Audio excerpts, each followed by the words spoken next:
نحمده ونصلي على رسوله الكريم اما بعد فاعوذ بالله من الشیطان الرجیم بسم اللہ الرحمن الرحیم.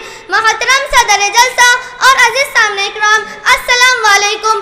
آج مجھے جس موضوع پر لب کشائی کرنے کا موقع ملا ہے اس کا عنوان ہے سیرت النبی صلی اللہ علیہ وسلم.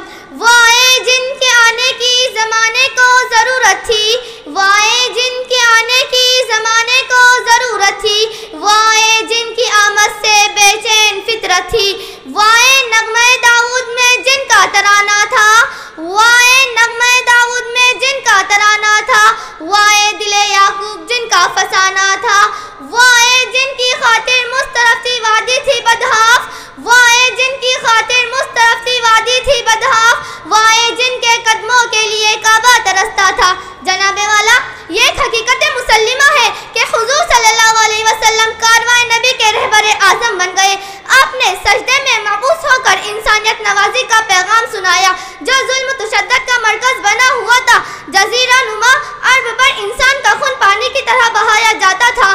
معصوم بچیوں کو پیدا ہوتے ہی زمین میں دفن کر دیا جاتا تھا کیونکہ کوئی ان کا باپ کہلانا گوارا نہیں سمجھتا تھا.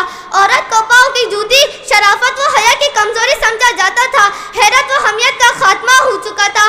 نفرت، انتقام اور وحشت و مغفرت کی تاریخ آندھیاں چل رہی تھی. کمزوروں، بے نواؤں، بے قصوں کا کوئی پوچھتا حال نہ تھا. انسانیت رو رہی تھی. زمین کی آغوش میں دفن بے گناہ معصوم بچیوں کی روحیں خدا کی رحمت کو آواز دے رہی تھی. اور پھر جناب والا، خدا کی رحمت کا بحر بے کرام موج ہو گیا اور ہمارے آقا حضرت محمد صلی اللہ علیہ وسلم قافلے انسانیت کے رہبر اعظم بن گئے. کائنات میں جلوہ آرا ہو گئے. آپ آئے تو روتے دلوں کو قرار آ گیا. مایوس انسانوں نے سمجھا جانے بہار آ گیا. کمزوروں، بے نواؤں، بے قصوں کا غم خزار آ گیا اور کوہ فارا کی چوٹیوں سے آواز حق گونجا.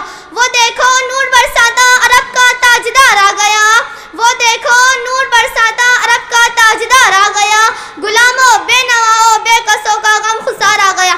جناب والا، رہنمائی اس دنیا کا مشکل ترین منظر ہے اور پھر اس قوم کی رہنمائی جو ذلت و جاہلت کی آخری حدوں کو چھو رہی تھی.